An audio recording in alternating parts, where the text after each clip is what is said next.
Juliane, 9e épisode. Donc en gros, on s'est rapprochés depuis que je suis parti de la maison, tout allait mieux. Et après, j'avais une petite habitude, c'est de partir soit en week-end, soit une semaine en vacances qu'avec ma mère. Ou parfois avec mon père, avec l'un des deux, tu vois, en alternance.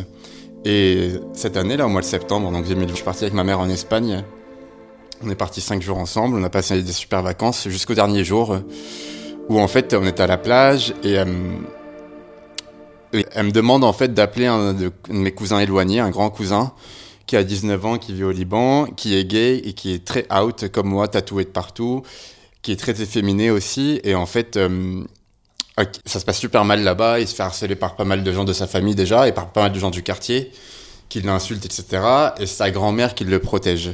Et en fait, il avait demandé à sa grand-mère de voir s'il y avait moyen de venir en France.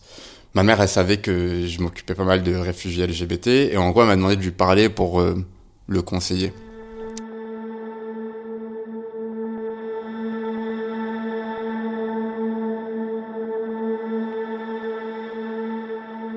Donc elle me demande de l'appeler à la plage et tout, je dis ok. Donc je m'éloigne un peu, je l'appelle, je commence à discuter avec lui. En fait, quand je reviens, donc elle me dit oui, vous avez parlé, je dis oui. Et là, elle me dit mais tu lui as pas dit pour toi, j'espère.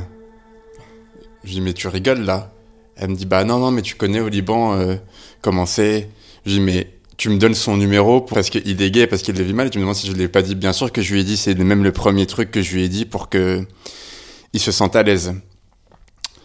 Et en fait, j'étais très énervé, tu vois, parce que ça m'a vachement blessé ce qu'elle dise ça. Surtout que ma mère, pendant ce temps, elle avait fait un peu le travail, c'est que c'était la seule dont c'était plus tabou. Enfin, tu vois, par moments, on en parlait, même si elle sortait pas mal de trucs d'homophobie ordinaire, c'était pas un tabou avec elle. Je me sentais quand même le plus à l'aise. Je l'avais emmenée dans un cabaret queer. Enfin, tu vois, genre, elle essayait de faire un peu de boulot, quoi. Mais là, c'est vrai que moi, je l'avais vachement mal pris. Et elle me dit non, mais faut pas que tu te braques. Je dis non, mais ça m'énerve que tu dis ça parce que j'ai l'impression que t'as un peu honte de moi en fait quand tu dis ça. Elle me dit non, j'ai pas honte de toi, mais tu sais comment ça se passe au Liban, les gens ils parlent beaucoup. Je dis mais en attendant, tu me donnes son numéro, tu connais sa grand-mère qui le protège, donc je vois pas là qui va venir parler ou dire quoi que ce soit. Et quand bien même, moi je te le dis, je m'en bats, je m'en je m'en bats les couilles que les gens disent des choses. Sur moi au Liban, c'est votre problème en fait, c'est pas le mien. Moi, si ça ne tenait qu'à moi, quand je vais au Liban, si on me pose la question, je dis la vérité. Mais en fait, c'est un problème pour vous, c'est pour ça que je le fais pas. Et là, du coup, elle était un peu choquée, donc elle dit rien. Et moi, ça m'a braqué, donc j'arrête un peu de parler. Et là, elle enchaîne et elle me dit non, mais tu sais, je t'aime, je suis fier de toi. Et là, je la coupe. Je dis non, mais arrête de dire que t'es fier de moi parce que ça m'énerve. T'es fier de d'une partie de moi que t'aimes. T'aimes beaucoup le fait que je sois médecin, mais t'aimes pas le fait que je sois gay. Donc t'es fier de ça, mais tu peux pas dire que t'es fier de moi en tant que gay. La preuve, tu veux pas que je dise qui je suis aux gens. Et en fait, je sais pas, j'ai commencé à pleurer, je crois, à ce moment-là. Et du coup, en fait, elle était un peu désarçonnée, tu vois. Et là, je m'arrête et elle me dit non, mais je sais que. Elle me dit non, je t'aime, je t'aime. Et puis tu te souviens, j'avais vu ce prêtre. On avait vu ce prêtre français qui m'avait dit que c'était pas un problème. Je lui dis pardon. Elle me dit mais oui, tu te souviens pas, on a vu un prêtre français ensemble qui nous avait dit que c'était pas un problème. Je dis mais tu te fous de ma gueule là. Elle me dit mais non, qu'est-ce qu'il y a? Je dis en fait, on n'a pas été voir un prêtre français ensemble. Tu m'as emmené voir un prêtre libanais dans l'église libanaise qui m'a parlé comme si j'étais le diable, tu te souviens plus de ça? Elle me dit ah oui, maintenant que tu le dis. Je dis mais en fait, tu te souviens vraiment plus de ce que de ça? Et là moi j'étais en pleurs de haine et un peu de tristesse, mais vachement en colère qu'elle ait oublié ce truc-là. Et je dis, je me rends pas, enfin, je comprends pas comment t'as pu oublier ça, en fait. Et là, elle me dit, non, mais j'ai l'impression que ça t'a vachement marqué. Donc là, moi, ça me met encore plus hors de moi. Je dis, mais évidemment que ça m'a vachement marqué. Je lui dis, vous vous rendez pas compte de ce que vous m'avez fait il y a 9 ans. C'est en moi à tout jamais. C'est pas parce que là, on est en vacances ensemble, je t'aime, c'est pas le problème. Mais en fait, tu devrais être heureuse, en fait, que je te parle même à cette heure-ci. Là, du coup, elle était un peu choquée en fait de ce que j'étais en train de lui balancer dans la gueule et en même temps je pouvais pas me retenir moi. Et là je lui dis écoute on va arrêter de parler parce que tu dis que de la merde. Et je lui dis je t'ai jamais mal parlé mais là vraiment tu dis de la merde et ça me fait du mal donc on va clore le sujet et je veux plus qu'on en parle là.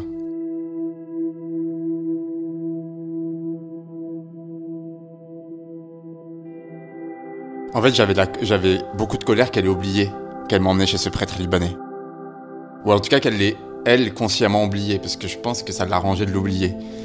Mais tu vois qu'elle me dise on a été voir un prêtre français. En fait, elle a mélangé 2 souvenirs. Elle-même, après ce qui s'est passé pendant mon coming out, elle a été voir un autre prêtre, un prêtre français, qui lui avait dit que l'homosexualité n'était pas un problème.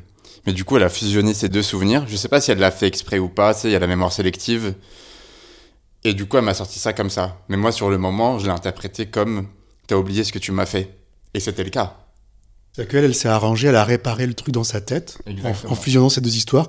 Mais toi, t'as exprimé une colère que t'avais jamais exprimée, en fait, jusqu'à présent, Exactement. à tes parents. Bah, en fait, elle était à l'intérieur, mais pendant ces 9 ans, en fait, je l'avais mise de côté. Cette colère, mais pas que la colère, cette tristesse aussi. Et cette homophobie, ce rejet, j'ai l'impression, moi, d'avoir découvert ça maintenant, tu vois.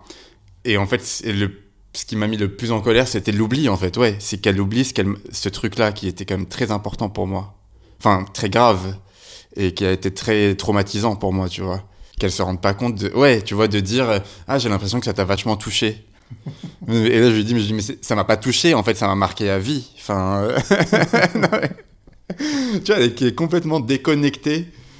Et en même temps, ma mère, je la connais, donc je sais qu'elle disait pas ça à mal, mais quand même. Enfin, tu vois, genre, c'est pas quelqu'un qui va faire du mal délibérément ou quoi, mais sur le moment, elle m'a vraiment fait énormément de mal. Donc, autant te dire, la fin de journée était horrible. Et heureusement qu'on rentrait à Paris le lendemain. Et en fait, retour à Paris, moi, j'avais qu'une hâte, en fait, c'était de retrouver mes potes PD et de retrouver mes copines, enfin Clarisse, tous mes amis. En fait, j'avais besoin de retrouver des personnes comme moi, tu vois, genre pour me sentir un peu exister à nouveau, parce que j'avais l'impression que ça avait réveillé un truc. Et en fait, ça avait réveillé un truc, parce qu'à partir de ce moment-là, bah, j'étais en colère contre elle. Et en fait, j'arrivais plus à lui parler comme avant. C'est-à-dire, avant, on s'envoyait des messages tous les jours, etc. Là, chaque message, je le vivais comme une oppression. J'avais pas envie de lui répondre. J'avais pas envie de lui parler au téléphone. J'avais plus envie d'aller chez eux. Avant, j'allais chez eux vraiment tous les week-ends, toutes les 2 semaines.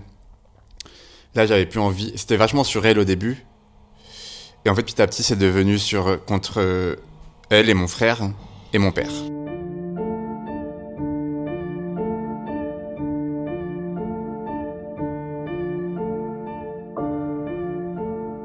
En même temps que ça, j'avais beaucoup de boulot, donc beaucoup d'épuisement aussi physique et par rapport au travail. Ce qui a fait qu'en fait, je m'éloignais d'eux petit à petit. Ils le ressentaient, mais du coup, moi, je battais un peu en touche, tu vois, je disais que j'avais un peu de boulot, etc.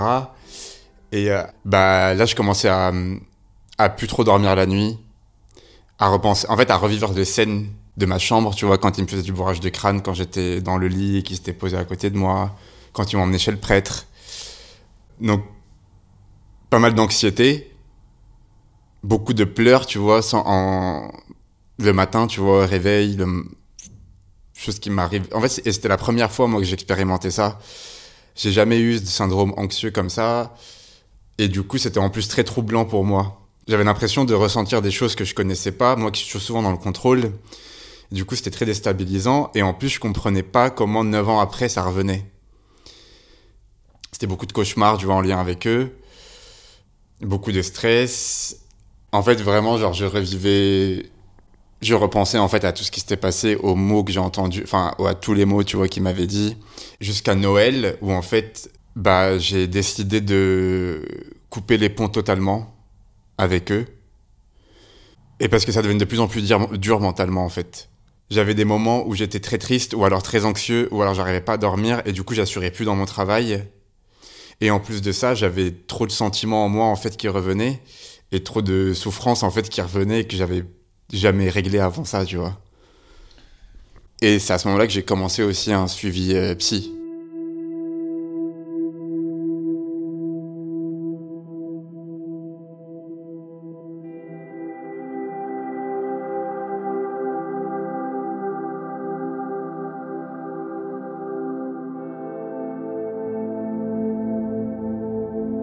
Donc pendant ces quelques mois, en fait, j'ai vu mon psy, j'ai fait des trucs qui me plaisent. Le fait de plus les avoir en contact au quotidien, ça m'a aussi fait beaucoup de bien. Et surtout, en fait, je voulais pas leur parler tant que moi, j'étais pas solide, on va dire, dans la tête. Attends. Ce qui se passe. Bah, ça m'émeut un peu de reparler de ça. C'était dur, hein, tu vois, de traverser cette période. Parce que c'est beaucoup de questions. En fait, on se rend pas compte, mais j'avais beaucoup de questions dans ma tête sur comment je vais régler à nouveau ce problème, ce conflit. Parce que moi, mes parents, je suis proche d'eux, je les aime. Donc, comment je veux maintenir cette relation? Et c'était plus l'après, en fait, tu vois, qui me stressait aussi. En fait, je savais pas où j'allais. J'avais l'impression de me retrouver face à une montagne énorme devant moi et qu'il fallait que je la gravisse et je savais pas comment faire, tu vois.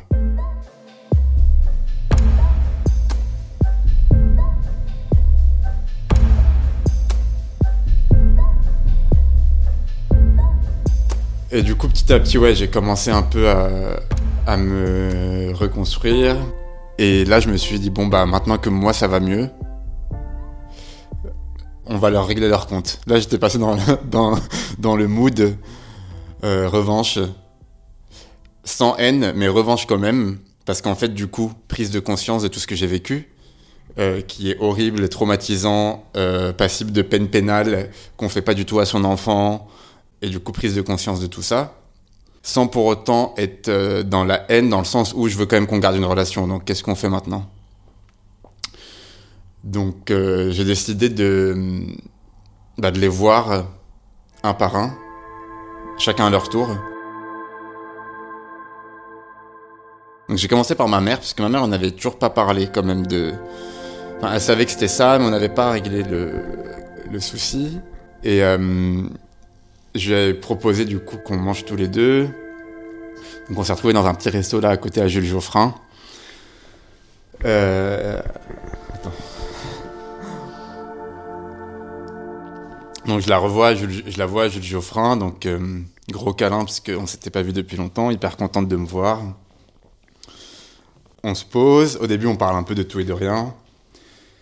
Et au final je lui dis bon écoute, ça fait plusieurs mois là où nous on se parle plus comme avant et que je parle plus à papa et à mon frère. Mais j'ai besoin de moi de te parler parce que tout ça, ça a débuté, enfin, ça a recommencé quand on est partis en vacances ensemble. Elle m'a dit oui, je t'écoute. Je dis bah je vais parler, tu me laisses parler et tu parles après quoi. Elle me dit oui, t'inquiète, je t'écoute. Et je dis bah moi il y a un truc qui m'a vachement blessé en Espagne et qui a réouvert en fait une blessure que j'avais mis de côté pendant 9 ans. C'est le fait que t'aies oublié que tu m'as emmené chez un prêtre libanais qui m'a fait des prières, qui m'a parlé comme si j'étais le diable. Et du coup, ça m'a vachement blessé que tu oublies ça. Du coup, comme t'as oublié ça, ce qu'on va faire, c'est que là, je vais te rappeler tout ce que vous m'avez fait il y a 9 ans, étape par étape, et juste tu vas m'arrêter si je me trompe. En fait, vous avez fait des choses horribles, donc on va mettre les choses sur la table et vous allez être face à ce que vous m'avez fait. J'avais rien écrit, mais j'avais tout dans ma tête.